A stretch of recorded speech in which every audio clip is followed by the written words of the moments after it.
Olá, Alejandro e amigos da Band Rio Grande do Sul. Trago novidades. Nessa semana, Torres fez 147 anos de emancipação e uma agenda cultural está para acontecer. Nós temos agora, no dia 7 de junho, uma festa incrível dos anos 80 e 90, promovido por um DJ super conhecido aqui, o Eloy do Nascimento. Essa festa reúne um público super legal, tanto de moradores, turistas e veranistas, e é um revival dos anos 80 e 90 que está super na moda no mundo inteiro. No dia 12 de junho, eu estou aqui no Guarita Parque Hotel, nós teremos um jantar dos namorados com a presença de duas artistas locais que estão fazendo sucesso no exterior. É a Márcia Savitsky, ceramista, e a Dai Maus, que é uma artista plástica também, que está expondo no exterior. Então esse jantar dos namorados vai ser voltado para gastronomia e arte, com presença de músicos e DJ. E como a gente está falando hoje de história de Torres, 147 anos, eu convidei aqui o meu amigo Nelson Adams Filho para falar um pouquinho dessa história de Torres para a gente. Deixa eu passar aqui. Tudo bom, Nelson? Tudo bem, Sam. Agradeço a oportunidade da Band Rio Grande do Sul e também do teu convite, a tua lembrança. Nelson, é um prazer te receber aqui. E eu sou natural de Torres, né? E quando eu vejo o lançamento dos teus livros e as tuas entrevistas, eu vejo que eu não sei nada da cidade. Então hoje eu quero saber um pouquinho dos teus livros aqui. São mais de 10 livros, é isso?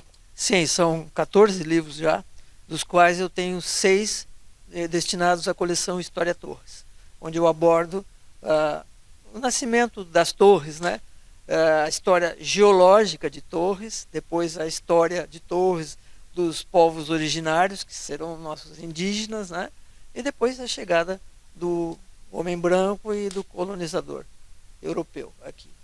Que bacana, viu, Alejandro? Eu tenho certeza que esse assunto com o Nelson vai render bastante, porque desde que a cidade de Torres se tornou uma cidade turística, ou despertou para essa vocação turística, muitas famílias tradicionais gaúchas vieram para cá.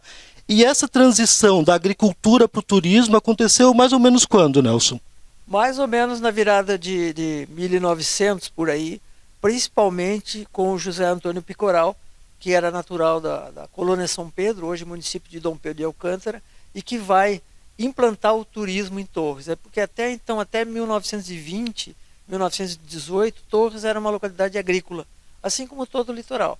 Embora tivéssemos já alguns hotéis, Tramandaí tinha, Cidreira, né? Mas a virada em Torres se dá com Picoral quando ele implanta aqui o balneário Picoral, que era um balneário exemplo do que já existia na Europa, né? Codazir, Vichy e outras, Baden-Baden e outras cidades balneárias. Ele implanta aqui também com um cunho medicinal para a saúde, muito auxiliado pelo Dr. Protásio Alves, um médico famoso que era veranista aqui de Torres. E esses livros que tu tem, Nelson, já lançados aqui, cada um ele dá uma pincelada em um assunto. Eu gostaria que a câmera mostrasse aqui os livros, enquanto o Nelson aponta para a gente, e o assunto que eles abordam. Por favor, Nelson. Esses aqui, por exemplo, são da coleção História Torres. Esse é o volume 5, né? Cada livro tem vários aspectos da história de Torres. Volume 5, volume 3, volume 1 e 2, volume 4, que trata sobre a construção da Igreja de São Domingos das Torres, comemorou o ano passado, 2024, 200 anos, né? E depois outros livros que também, sobre outros aspectos.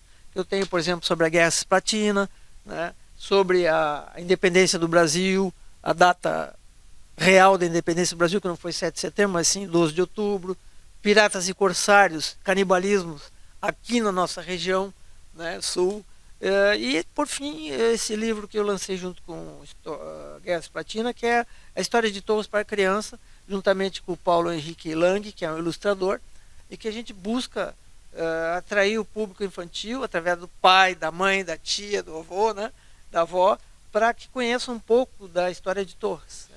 E quando eu vi esse livro aqui, História de Torres para crianças, eu achei fantástico, porque a gente resgata o hábito da leitura também, e certamente as pessoas e as escolas de Torres trabalharão ele, né? Para que as crianças saibam também. É tão importante a gente saber da história, né, da onde viemos e para onde vamos, né, Nelson? Então, esse livro aqui é super importante, ó. E eu recomendo, inclusive, para os veranistas e turistas que vêm à cidade, e procurem ali na Super Livros, né? Os livros todos do Nelson ficam ali. E agora, Nelson, eu quero saber o seguinte, uma curiosidade de Torres. Outro dia eu falei com a Vera Lia Cavalheiro, e ela está me falando que é uma das primeiras veranistas de Torres. Como era para chegar em Torres nesse início aí, nessa mudança de balneário para uma cidade, né?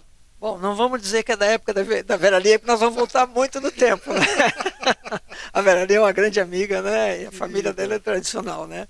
Mas, assim, era dificílimo chegar em Torres, porque você tinha que vir, imagina, de Porto Alegre, você vinha até Conceição do Arroio, que era Osório, né?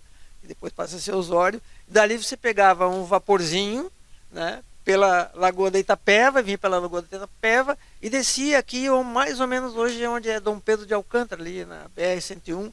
E dali o Picoral implantou um serviço de diligência e trazia as pessoas dali em diligência até o balneário dele aqui na cidade, né? E o pessoal que vinha da serra, descia da serra de mula, ou descia a cavalo, né? Não tinha outro meio de fazer. E vinha muito serrando para cá. Aliás, continua vindo, né? E o interessante é que se nós voltarmos mais ainda, há 2, 3 mil anos atrás, os nativos também vinham veranear, eles vinham mariscar, também desciam da serra e vinham para o verão, só que o veraneio deles era mais longo, né? Eles passavam 4, 5, 6 meses aqui à beira da praia, tanto é que nós temos os sambaquis aí, né? A região rica em sambaquis, infelizmente foram destruídos, né? Agora eu quero ver uma percepção do Nelson, para a gente encerrar aqui, Nelson, que o tempo não é muito longo. Eu gostaria que tu desse a tua percepção da cidade hoje, foi Torres, e para essa grande cidade hoje, que eu poderia dizer até cosmopolita, com grandes empreendimentos, até abalando um pouco as estruturas históricas da cidade, né? Qual é a tua visão sobre isso? Sim, eu acho que o crescimento da cidade ele é inevitável, não tem como tu cercear isso aí. Tem que organizar, né? Um plano diretor que permita as construções dentro de determinadas limitações, né? Isso é natural, não tem como você cercear isso, né? E Torres hoje, por exemplo, tem um excelente tratamento de esgoto, que poucas pessoas dão importância ao tratamento de esgoto, né? A coleta e tratamento do seu resíduo. Torres tem quase toda a cidade com esse sistema de tratamento de esgoto. Nós temos rede de energia sustentável, tranquila, meios de comunicação, acessos fáceis, estradas fáceis, né?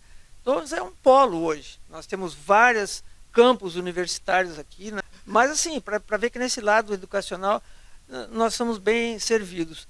Temos problemas?